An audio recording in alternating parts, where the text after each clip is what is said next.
a student and someone who reveres and loves O'Connor's work, I think she would say, I have no choice when I go out in the world but to see the fallen aspects of it, the darkness, the crooked and damaged aspects of the human condition. I would say that where she was different than her other writers, whether they be secular or not, and different than a lot of people who continue to misread her, is she believed there was more to the story than just this fallen, damaged, broken world. Her drama, her stories hinged on the salvation or loss of a soul. So the drama was between sin and grace. You see it in all of her work, and she took that very seriously. So when I spoke with the folks at Family Theater the night we had the talk, we unpacked and looked at, A Good Man is Hard to Find, which is her signature story. I would argue it's maybe not even the best of that collection, but it's the one that's most widely anthologized for a lot of different good reasons. So she took that very seriously, the idea that this wasn't the whole story, that the incarnation in this battle between sin and grace was everything.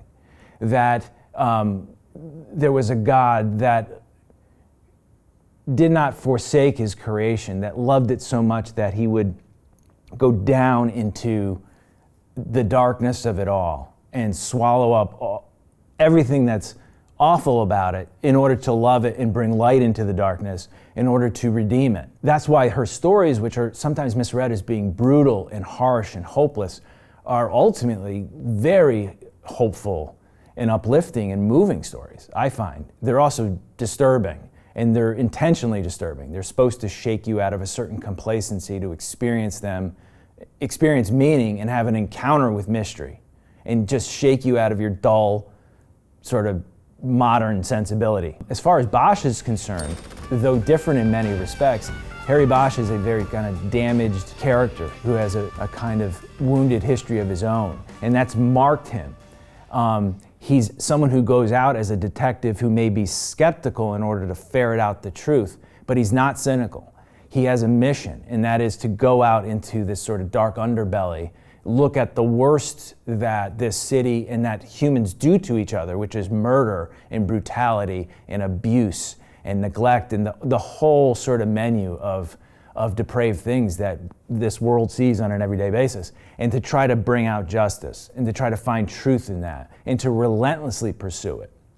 I think that that's what distinguishes him from a lot of his kind of detective counterparts who may just have this cynical postmodern stance on things.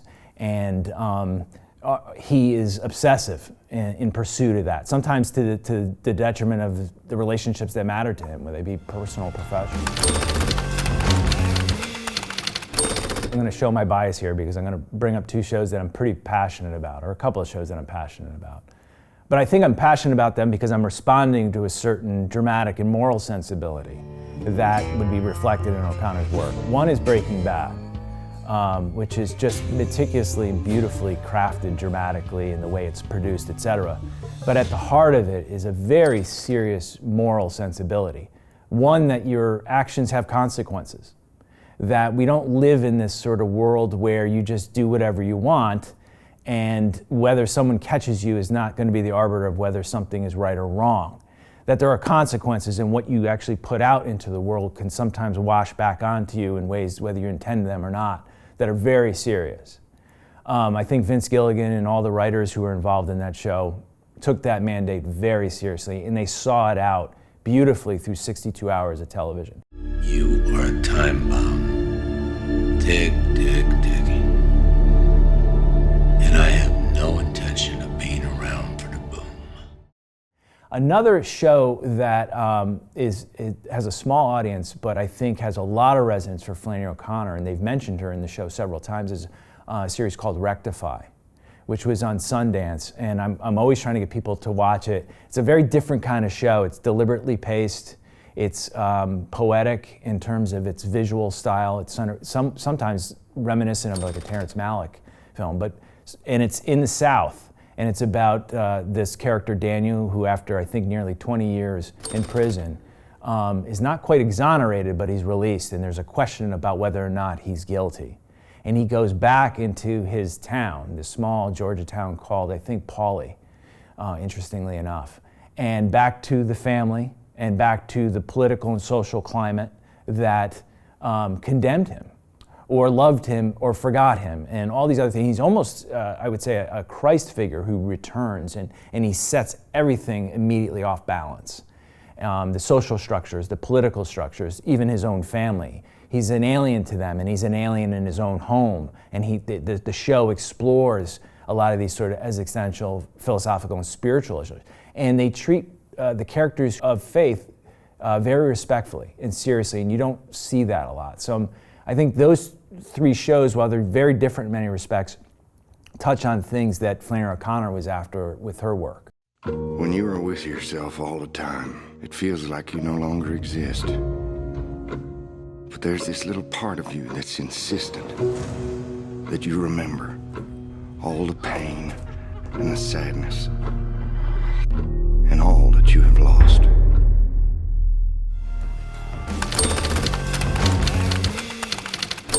Stories, to me, are as important as air, and we need them like food and air.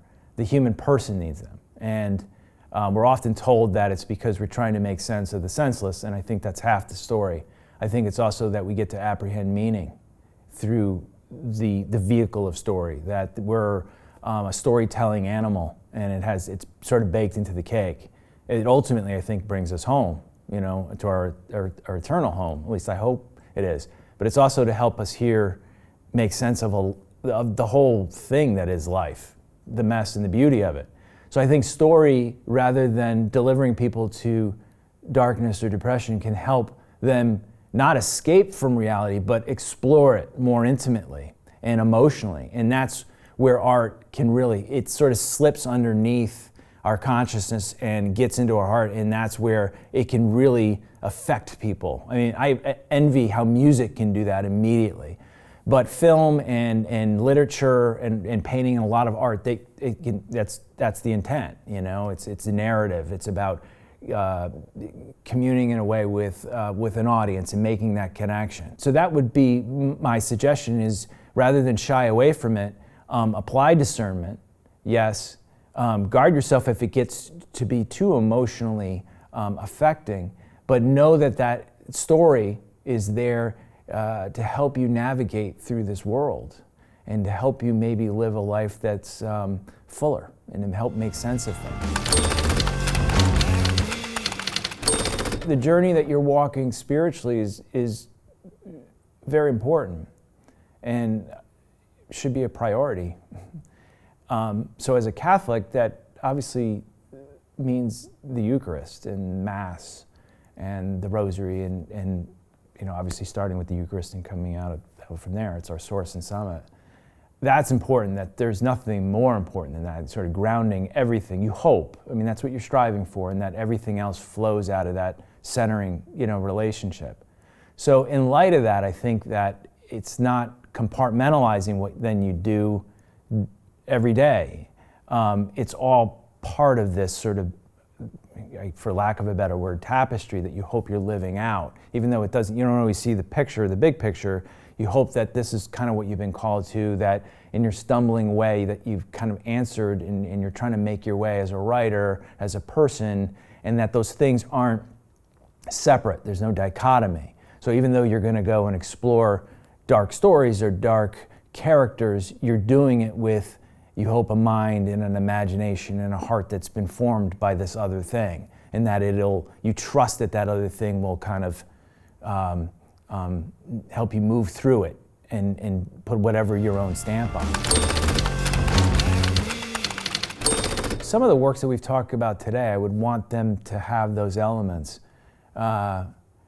Flannery O'Connor, Breaking Bad, The Sopranos, Mad Men, they were incredibly well-written shows, but I think they took the lives of their characters and the loss of something interior, call it the soul. They took that very seriously. That's where the drama ultimately, I think, fell. It wasn't on just the external mechanics of whether a storyline would resolve itself.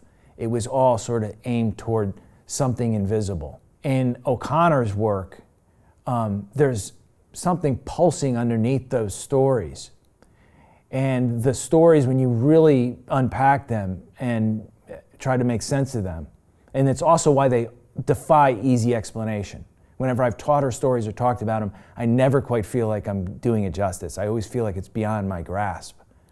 Because she was creating something that was about an encounter with mystery. But underneath all those stories was this invisible world that was all about an imagination that theologized, and an imagination that flowed from her faith.